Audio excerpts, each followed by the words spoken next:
En el libro de Eclesiastés, el último capítulo, capítulo 12 y el versículo 9.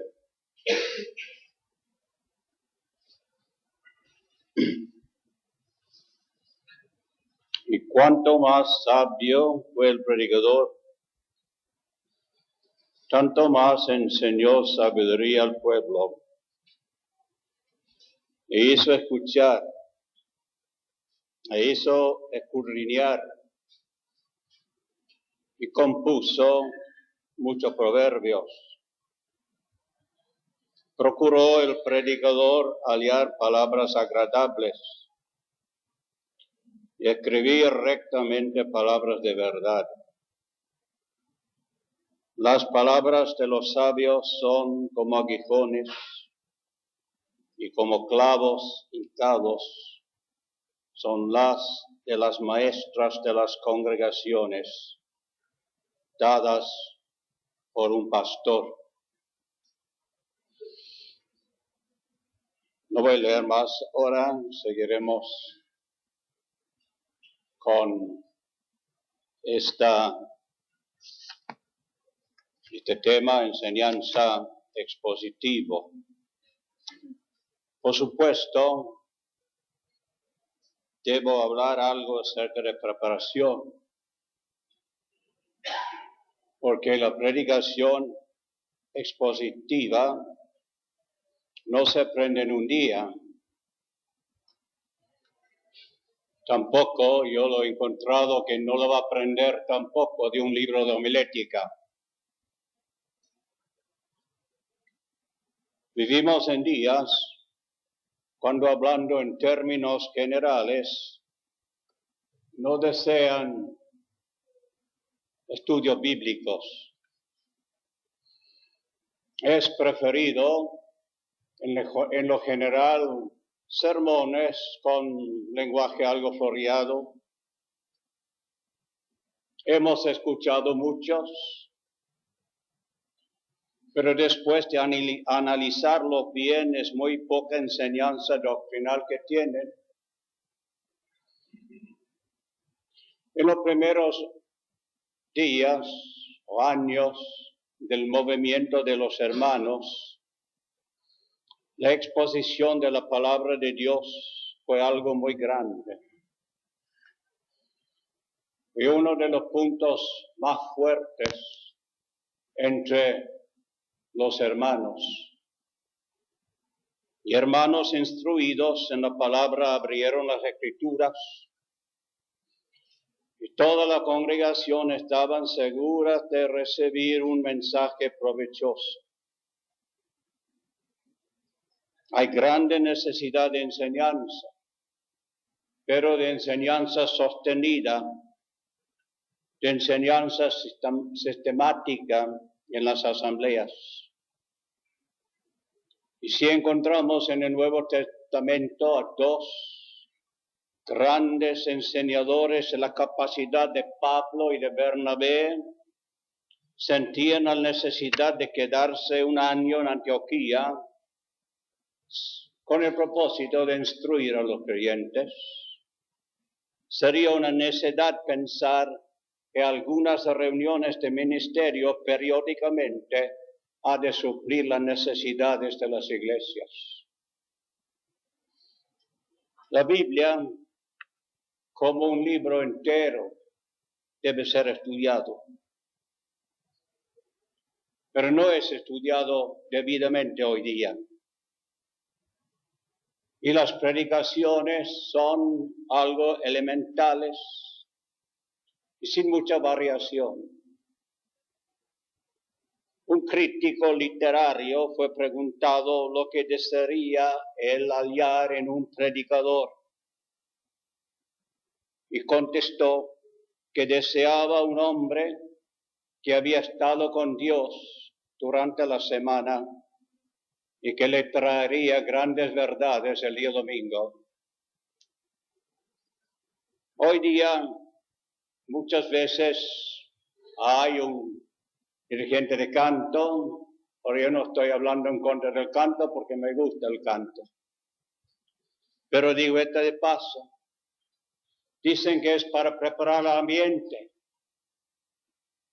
Pero lo que pasa muchas veces es que no deja mucho tiempo para predicar en el ambiente preparado. Esto es lo que pasa tantas veces. Se olviden de que vivimos en días de una reunión de más o menos una hora. La predicación es la obra primaria de la iglesia, según Hechos capítulo 6, porque cuando se levantó dificultades sociales en la iglesia, fueron apartados diáconos para esto, pero otros tenían que dedicarse exclusivamente para ministrar la palabra de Dios. Por supuesto, estoy hablando algo de la preparación y también del predicador. El viejo dicho es todavía aplicable. No te hagas ministro de la palabra de Dios hasta tener el espíritu de Pablo, porque me es impuesta necesidad. Ay de mí si no lo haga. Esto es cómo deben sentir los que predican y ministran la palabra de Dios. Los púlpitos tienen ya más que suficientes habladores. Cuidémonos de no ser uno más.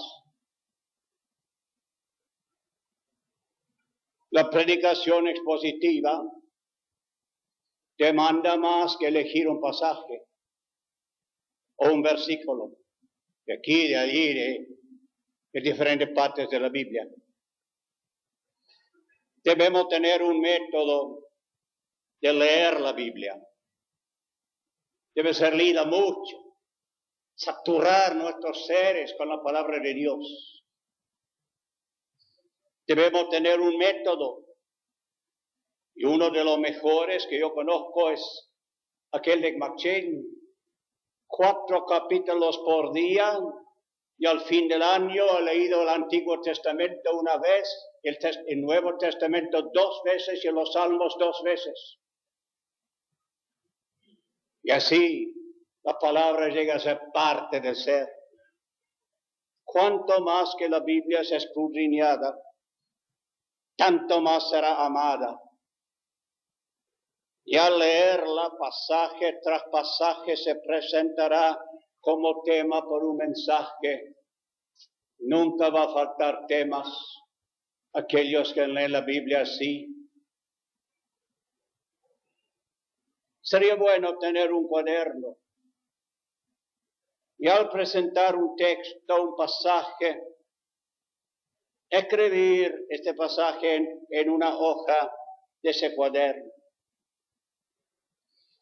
con los pensamientos que vienen en este momento. Y luego, todas las veces que lee algo, sea en la Biblia, sea en un comentario, sea donde quiera, que refiere esto, agrégalo en esa página. Van a encontrar quizás años atrás, años después, que tiene sermones para toda la vida, ya casi preparado. Yo lo hice por muchos años. Y no hace poco. Tenía que preparar 5 o 6 mensajes sobre Balaam en Números. Ahí tenía 5 o 6 mensajes casi listos ahí en el cuaderno. Ordenarlo nada más. Clasificarlo nada más. Y así debemos tener orden en estas cosas. Ha sido llamado este método su caja de ahorro, porque con pocas contribuciones hechas a través del tiempo, pero gradualmente llega a ser grandes riquezas. El sermón debe nacer 2 veces, mis hermanos. Una vez ahí en el estudio y otra vez en el púlpito.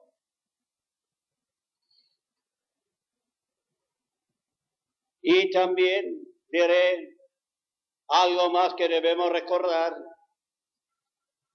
que no debemos acercar la Biblia para buscar o hacerlo cuadrar con nuestras opiniones, sino para buscar los pensamientos de Dios y lo que Dios dice allí, y no para confirmar nuestras opiniones y pensamientos. Hoy día son o demasiado ocupados o demasiado perezosos de profundizar la palabra de Dios, o buscan un montón de textos en la concordancia, los juntan a veces, no hay mucha relación entre sí, y predico un sermón que ha sido llamado un sermón concordancia. No estoy procurando criticar. Yo sé que vivimos en momentos de mucha ocupación, pero sé lo que es. Yo en mi juventud también tenía que trabajar mis 12 horas por día. Y sé lo que es buscar el tiempo para estudiar la palabra de Dios. Así que no estoy pidiendo lo imposible. Un gran literato dijo que la lectura hace un hombre repleto. Hablar hace un hombre lleno o pronto. Pero escribir hace un hombre correcto y exacto. Hay un refrán chino que dice: una gota de tinta es mejor que una buena memoria. Un famoso predicador una vez fue preguntado cuánto tiempo tomó para preparar ese sermón. Él dijo 25 años. Así es con los sermones. No 5 minutos antes de subir la plataforma. Durante tan largo periodo acumulando los pensamientos. Todo predicador que sube a un púlpito debe recordar la majestuosa fraternidad de la cual pertenece, empezando con los apóstoles o con Jesucristo mismo. Es también un siervo del Espíritu de Dios, o como dijo Martín Lutero, un esclavo de la palabra. Mis hermanos, no importa si no conocen griego ni hebreo, pero por amor a aquellos que les escuchan, domine bien la Biblia en castellano que tiene en sus manos. No somos exhortados a preparar una obra maestra, sino a enseñar la grey. Y toda clase de exhibicionismo sobre la plataforma debe ser evitado. A veces se pregunta cuán largo debe ser el sermón. Depende de cómo predicamos. 10 minutos es demasiado largo en algunos casos. Y 30 minutos en otros casos deja la congregación ansiando más. Y con algunos aún 50 minutos parecen como 5. Debemos tomar en cuenta también lo que es llamado hoy día en círculos teológicos querigmático, el problema querigmático. Tiene que ver con la proclamación del mensaje. También hay ese problema semántico o lingüística que toma en cuenta las exigencias del lenguaje. Y luego viene el problema didáctico. Un expositor de la palabra escrita debe ser un enseñador y su método debe ser didáctico. Debe hablar con autoridad y nunca da un mensaje lleno de suposiciones, pero al mismo tiempo cuidarse de no hacer a la gente pensar que la autoridad es algo que pertenece a él mismo. Es la autoridad de Dios. Debe proclamar el mensaje del Señor. Diré también que una iglesia cuyo púlpito es monopolizado solamente por evangelistas y mensajes evangelísticos será superficial. Necesitamos el don de enseñadores para que los creyentes crezcan en la madurez. Hay dos palabras también podemos enfatizar: ortodoxia. Y hay otra palabra ahora nueva en la teología: ortopraxia. Si lo quiere tener en palabras más sencillas, sana doctrina y sana vida. Los dos deben andar siempre de brazo. Hace poco leí de un empresario creyente muy activo en la obra de evangelización los días domingos, pero llegó a su oficina un lunes por la mañana de mal humor y retaba duramente a una señorita empleada que salió casi en lágrimas y dijo a una compañera: así es, ven a Jesús domingo por la noche y vayas al diablo lunes. Cuidémonos que la vida anda bien con lo que predicamos. Por supuesto, habrá mucho desgaste mental, pero el enseñador debe conocer su tema. ¿Cuánto tiempo, cuánta molestia toma en la preparación? Dios dijo por Jeremías: maldito el que hiciere indolentemente la obra del Señor. Isaías 48:10. O Jeremías, perdón. ¿Será necesario dar mucho tiempo a la lectura de la Biblia? Leyendo libros enteros de la Biblia, a fin de tener un bosquejo mental del contenido y de su conjunto. Elocuencia nunca será un sustituto por el estudio, porque la congregación pronto se dará cuenta de la diferencia entre facilidad de palabra y conocimiento del tema.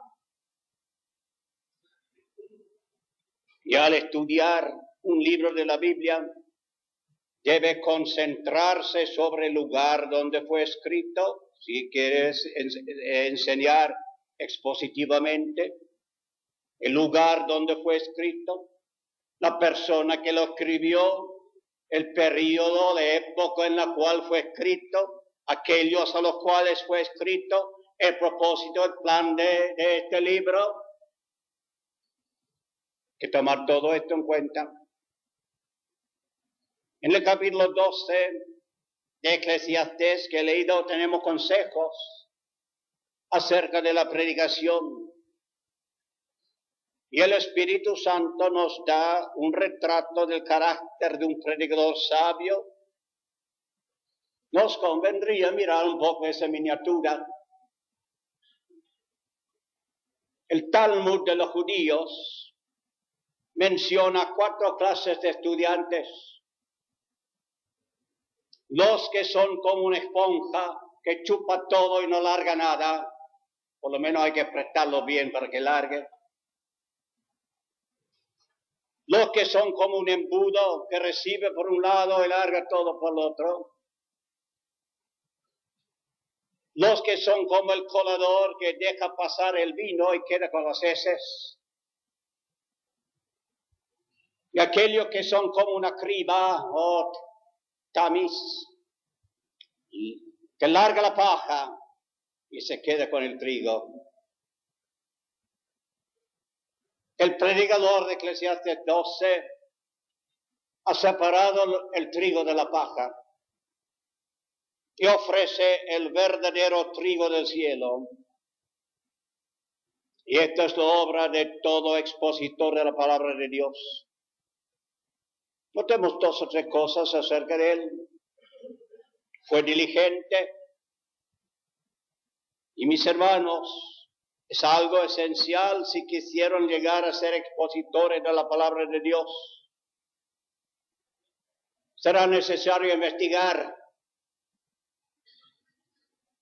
aprender todo acerca de las cosas, el significado de las palabras, su contexto, el mensaje que tiene para hoy y aplicarlo para hoy.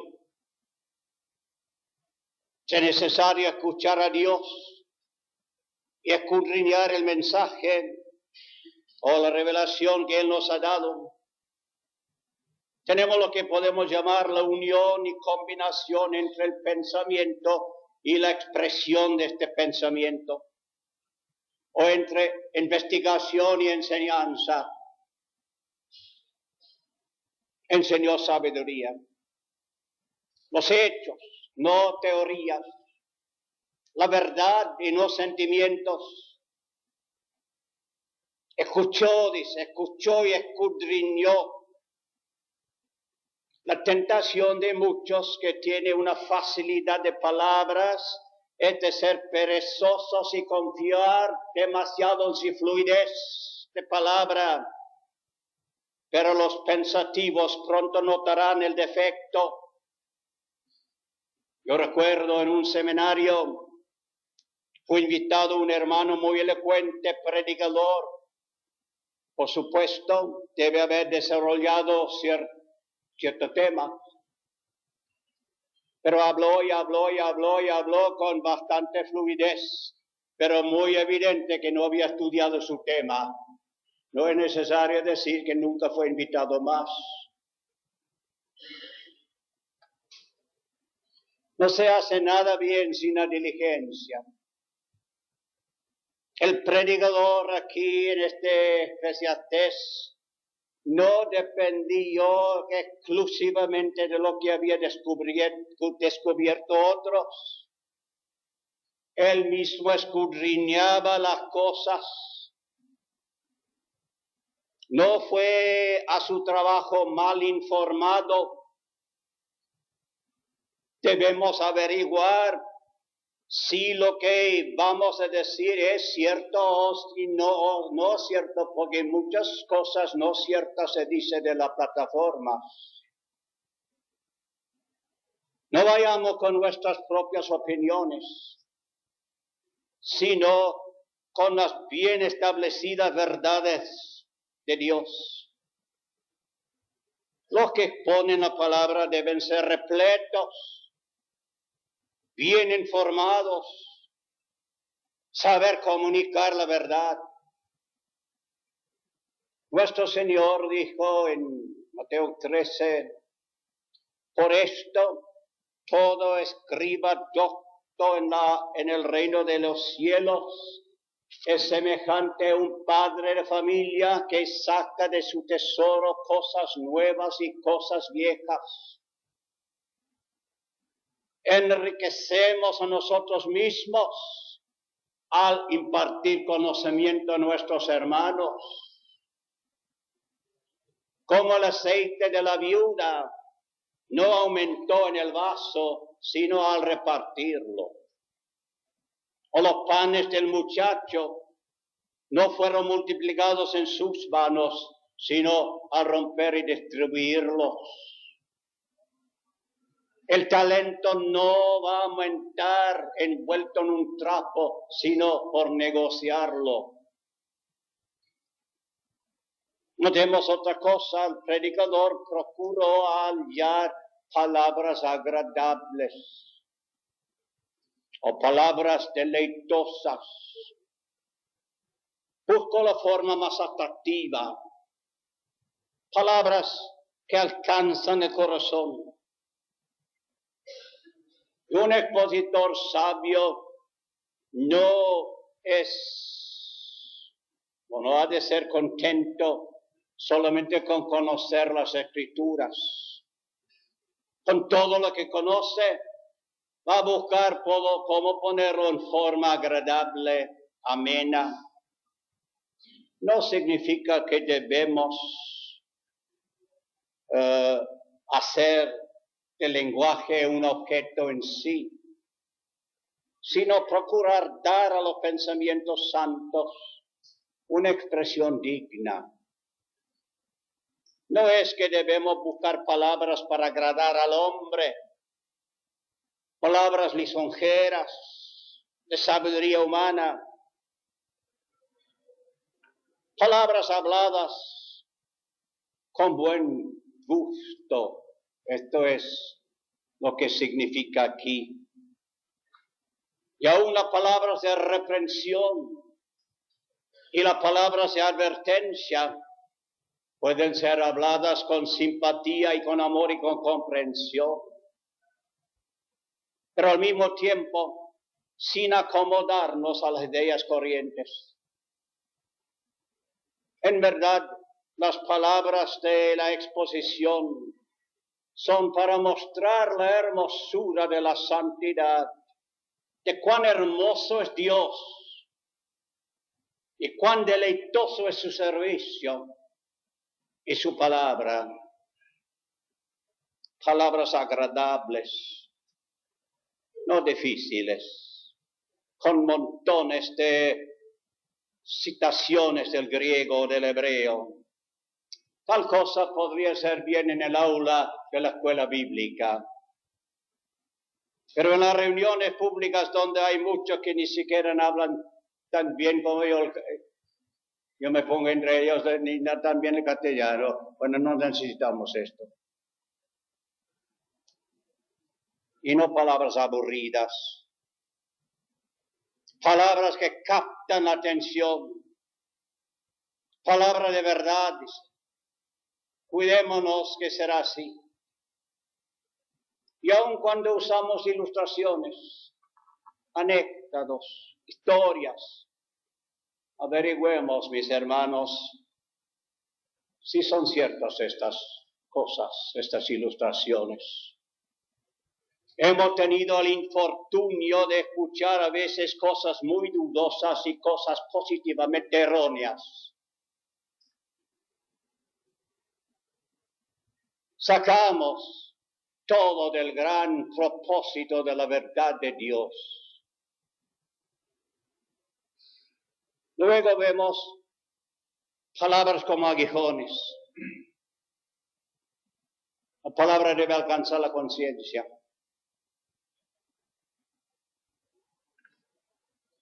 Debe hacer su impacto sobre la mente, sobre el alma, sobre el corazón. Es necesario que sea así. Debe ser como una clase de escuela a la voluntad.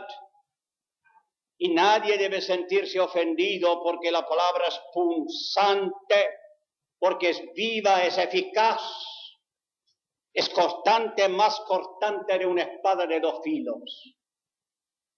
Y penetra hasta el alma y el espíritu.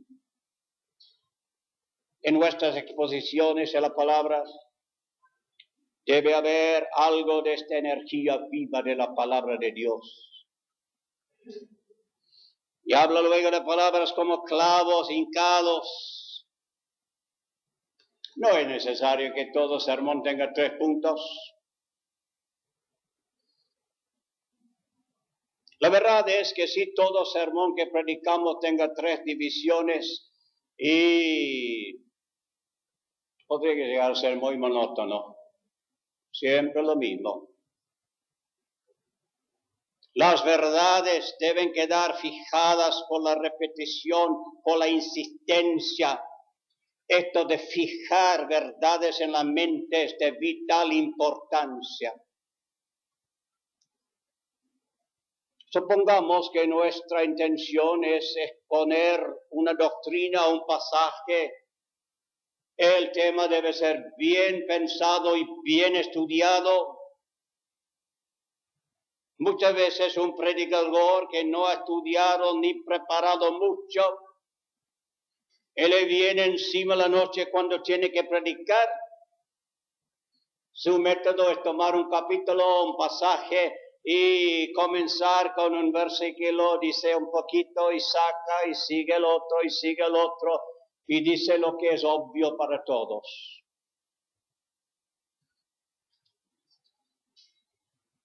Y como pasa con muchos comentarios, evita muy hábilmente toda dificultad que se presenta. Dice lo que la Biblia ha dicho mejor que él. Porque no ha habido preparación y penetración. Y si son tomados temas o doctrinas o libros enteros, siempre se puede dividirlo en párrafos y también entregar cada mensaje como un sermón completo en sí. Y luego seguir desde allí y hacer lo mismo si quiere hasta terminar un libro. Digamos, por ejemplo, tomado capítulo 6 de Isaías. El título del capítulo, por supuesto, es el llamado de Isaías. Ahí sí quiere, puede dividirlo en tres. Tenemos la visión de Dios, tenemos la vileza del hombre, tenemos la voz del Señor. Y volviendo a la primera parte, la visión de Dios, hay una soberanía perfecta, hay un servicio perfecto y hay santidad perfecta. Y tocando la vileza del hombre, hay confesión, hay limpieza. Y llegamos a la voz del Señor, su voz es oída y su voz es obedecida. Y ha tomado todo el capítulo y no aburridamente, verso por verso, sino de una manera amena y es expositivo y atractivo. Pues vamos a Eclesiastés. Dice, no sobrecargó sus oyentes con mucha erudición. No debemos cargar los oyentes con la técnica de la homilética.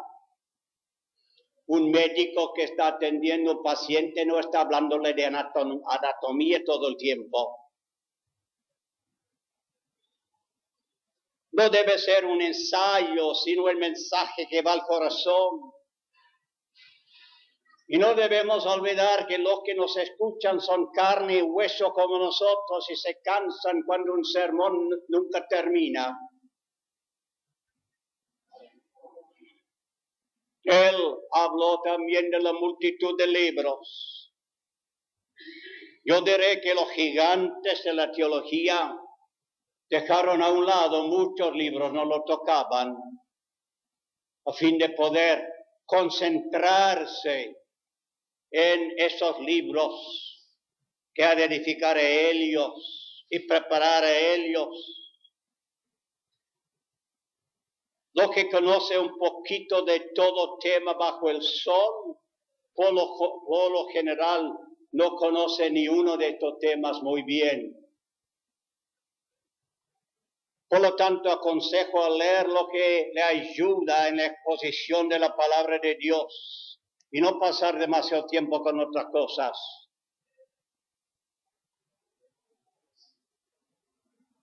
Vamos por un poco de tiempo, procurar definir un sermón expositivo. Yo he encontrado que hay libros de la homilética que no lo favorecen mucho y hasta no lo llama un sermón. Pero a mí me parece es porque lo confunde con un comentario corrido sobre un capítulo o un pasaje y lo que es la verdadera exposición. No es verdadera exposición un comentario corrido sobre un capítulo. No hay necesidad que un sermón expositivo sea así. debe tener una estructura lógica, o sea, un comienzo, una exposición y una terminación. Una porción de la palabra inspirada es tomada, el mensaje es pasado sobre ella, mientras en un comentario se podría seguir indefinitivamente hasta terminar una epístola u otra. Repito, hay algo de diferencia entre las dos cosas. Exposición significa explicar, explayar, sea un texto, un pasaje corto, un capítulo, un libro. Explicar el significado, interpretar el mensaje, será didáctico. Y la predicación expositiva reserva la variedad, evitará mucha repetición y será bueno tanto para el predicador como para la congregación, porque ha de proveer un ministerio sostenido y sistemático. Frecuentes cambios no es una manera mejor. Una iglesia que tiene un don local debe utilizarlo en el ministerio expositivo, sea de libros enteros o doctrinas, una por una. Ha de proveer una dieta espiritual equilibrada y una completa presentación de la verdad de Dios, de todos los consejos de Dios. Esto es la ventaja de la exposición. Toca casi todos los temas que hay en la Biblia. Hay variación, hay variedad. Y en mi opinión, por lo menos aún en la escuela dominical debe ser así. Y todas las clases deben tomar la misma lección, adaptada por supuesto a la edad de los alumnos, pero debe ser sistemático. Y así, dentro de 4 o 5 años, tendrán un conocimiento básico de las Escrituras. La ventaja de la enseñanza expositiva es, se verá enseguida, explica, explaya toda la palabra de Dios. Con este método no se puede pasar por encima versículos difíciles. Hay que estudiarlo y explicarlo. No como dice la mayoría de los comentarios, como he dicho, lo paso por alto. Si en el capítulo que estudiamos hay un versículo difícil, tendremos que estudiarlo y procurar explicarlo. Y siguiendo con este método, hemos de tocar una gran variedad de temas. Y no solo temas y textos favoritos. Ha de evitar mucha perogrullada, de que hay tanta hoy día. Todos los consejos de Dios son tocados. Se puede dividir un libro en párrafos de 2 o 3 versículos y entregar cada mensaje como algo completo en sí. Todo es basado sobre la Biblia. Y hay grandes predicadores que han atravesado toda la Biblia en esa forma. Es un método que provee un sinfín de material para el predicador. Y al mismo tiempo libra al predicador de sus propias preferencias. Y sus mensajes son siempre frescos. Y no sube al púlpito con algo extempore y que quita la gana de la congregación de venir otra vez a escucharle. Además, anima a los oyentes a estudiar la Biblia ellos mismos. Porque lo que fascina al predicador, bueno, es contagioso, va a fascinar también la congregación. Repito, debe haber algo de diferencia entre la predicación y el mensaje expositivo y lo que no es nada más que un comentario corrido de un capítulo o libro. Voy a procurar mostrarlo. Toma, por ejemplo, la primera epístola de Juan. En rasgos generales o grandes, la epístola se divide así. Tenemos el mensaje, Dios es luz, en capítulo 1 y 2. La manifestación, Dios es amor, en capítulo 2, 3 y 4. Y el motivo, Dios es vida, en el capítulo 5. Ahora, se puede predicar una serie de sermones, cada uno completo en sí. Como la primera parte, capítulo 1 y 2, el mensaje, luz, Dios es luz. Un sermón sobre el testimonio acerca del verbo. Ya tiene algo hermoso. Luego andar en la luz. Y otro sobre limpieza por la sangre. Y luego otro por el abogado que tenemos con el Padre. Y luego otro con permanecer en Dios. Y luego otro tocante al amor a nuestros hermanos. Y luego viene un lindo sermón, padres, jóvenes, niños. Y luego viene algo tocante al mundo. Otro tocante a los anticristos. Otro tocante a la unción del Espíritu Santo. Y luego terminando esta sección con la confianza en la venida del Señor, no tener vergüenza delante de su venida. Y tomando la segunda parte, Dios es amor, empieza con capítulo 3:1, hijos de Dios. Luego viene la esperanza que inspira pureza.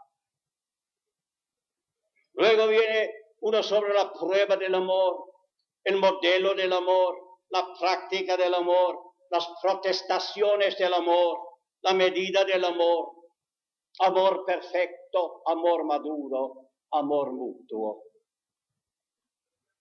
Y terminando, en el último tiene la afirmación de la vida, tiene un triple testimonio, tiene la certidumbre de la vida, tiene las bendiciones del Hijo de Dios. Ya ha repasado toda la epístola de Juan, y no monótonamente verso, verso, verso, verso, sino una manera amena. Así debe ser la predicación expositiva. Por supuesto, ustedes pueden agregar la lista o reducir la lista. Pero así se puede hacer con todos los libros. Ya debo terminar. Creo que hoy en nuestras conferencias no hay suficientes sermones expositivos. Son demasiado temáticos. Yo recuerdo de años atrás, casi en todas las conferencias grandes había mensajes expositivos. Yo recuerdo don Jorge French quizá tomando la primera mitad de Judas y el señor Lía tomando la segunda parte, y así eran casi, no pasaba un día sin un buen sermón expositivo con estos hombres de Dios. Yo creo que podemos y debemos volver a esto. Que Dios nos ayude a muchos jóvenes. Estudia la palabra. Le va a costar, tendrá que sudar, habrá desgaste mental. No es excusa que no tiene tiempo, no es excusa que tiene que trabajar mucho. Yo creo que he trabajado tantas horas como cualquiera de ustedes en mi juventud. Hay que encontrar tiempo, que Dios le ayude a hacerlo.